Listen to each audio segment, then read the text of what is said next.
Agents of the Atesh movement damaged a piece of railway infrastructure used by Russian forces. It is noted that this time agents of the partisan movement set fire to a relay cabinet on a railway section between the settlements of Altyshevo and Alatyr in Russia's Chuvashia. It caused delays in the delivery of ammunition and Shahed-type UAVs. Our movement strikes again at Russian logistics. This time, the railway, along which the occupiers were transporting the Shahed strike drones from the factory in Yelabuga to the war zone, was disabled. Our agent set fire to the relay cabinet on the road section between the settlements of Altyshevo and Alatyr in Chuvashia. This led to a breakdown in the movement of trains and caused a delay in the supply of ammunition and Shahed-s which the occupiers used to attack civilians. Earlier, we already hit this logistics chain in Mordovia. The Russian army cannot feel safe even in the rear. We will get them everywhere. Become an Atesh agent and help stop war crimes, Atesh movement said. Previously, Atesh partisan movement agents have carried out a sabotage operation in temporarily occupied Melitopol in the Zaporizhia region, destroying a relay cabinet.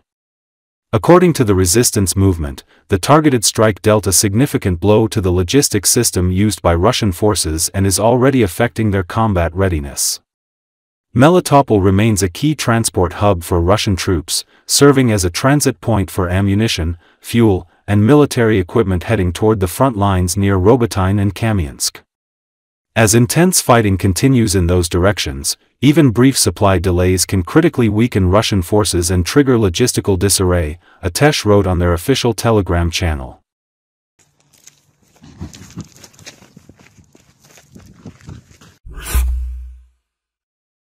Russia is rapidly heading towards defeat in its war against Ukraine, and massive, brutal strikes against Ukraine will not help prevent this scenario. This defeatist statement was made by the well-known Russian Z-propagandist, angry patriot, Maxim Kalashnikov. He stated that there was no point in massive shelling of Ukraine. Striking airfields with drones that are like spitting peas at a wall from a tube. To seriously disable a military-industrial complex plant, we need not low-yield Iranian kamikaze drones like Shahed/Geranium, but dozens of precision-guided munitions with half-ton warheads. Basically, they're shooting at an elephant with small shot again, Kalashnikov said. Kalashnikov stated that Ukraine's attacks on oil refineries, gas pumping stations, and pipelines are no longer pinpoint actions, but a systematic campaign aimed at Russia's economic shattering. I can state that the situation is deteriorating. The fuel crisis is developing now.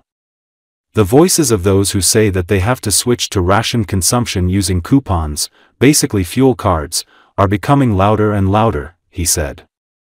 Recall, Kiev first stepped up drone attacks on Russian refineries, pumping stations, and fuel trains in an attempt to disrupt fuel supply chains over the summer when demand is traditionally high as people drive more during vacation time. While Russian officials initially blamed the shortages on logistical reasons, and promised gasoline and diesel would begin flowing again, the shortages have only worsened in recent weeks. The Ukrainian Air Force said it struck multiple Russian fuel production sites and pumping stations. It's worth noting that hospitals and residential buildings came under attack from Russian drones and missiles that night. There were civilian casualties, including a 12-year-old girl. However, this didn't alarm the Z-blogger. He was more upset by the fact that the Russian armed forces began using, in his opinion, very few missiles in the shelling. There were very few actual missiles, only 40. A laughing stock. This is not a good sign. There's no sign of a way out of the deadlock. Zelensky promises to cut off Moscow's power supply in response. They should have also flown a kite over Brussels. Tactics without strategy is vanity before defeat, the propagandist lamented. Война пошла на, нет, не на полное уничтожение, конечно, Российской Федерации, но на ее сокрушение. Прежде всего, конечно, экономическое, поскольку вы сами понимаете, что падение нефтеэкспортных доходов на фоне вообще не очень высоких цен на нефть – это удар, что называется, такой стальной балкой ниже пояса. То есть, по сути дела, война идет всерьез на то, чтобы мы потерпели поражение. А поражение же можно потерпеть не обязательно, что ВСУ, простите, так сказать, там что какой-то котел устроит большой или там до Москвы дойдут. Вот. Да нет, конечно, поражение можно потерпеть, заработав экономический крах в своем тылу. И все, как говорится, последующие события. Вот. Это уже бывало в мировой истории. Вот. И вы понимаете, что, так сказать, это просто звенья одной цепи. Туда же, в ту же цепь, можно, так сказать, вот этой войны на наше сокрушение, можно отнести, конечно же, удары по нефтеперерабатывающим заводам, вот, по которым начались уже совершенно, так сказать, широкомасштабно, вот, на промышленной основе. Это удары по газоперекачивающим станциям нефтепровода «Дружба», вот, попытки удара по станциям, опять же, перекачивающим голубого потока, это газ в Турцию. Вот, то есть, на самом деле, вот они, свидетельства вот этой вот самой войны всерьез. Я могу констатировать, что идет ухудшение, но сейчас говорят где-то примерно 17% нефтеперерабатывающих мощностей, причем это, конечно, не картина в среднем по стране, да, надо брать почти европейскую часть. Вот сейчас топливный кризис развивается. Вот сейчас все сильнее звучат голоса тех, кто говорит, что придется переходить на, так сказать, нормированное потребление как по талонам, фактически по карте.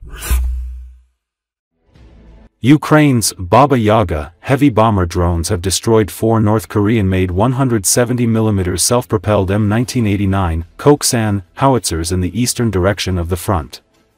The video of the moment of the strike has been shared in social media. The strike on the targets in a forested area is followed by explosion. Koksan is a powerful 170mm cannon with a barrel length of more than 8 meters. Around 50 Koksan howitzers and up to 20 M1991 short-range missile systems were delivered to Russia in mid-November 2024 to reinforce the Russian armed forces in the conflict with Ukraine. Pyongyang has deployed military hardware and thousands of troops in Russia since last year.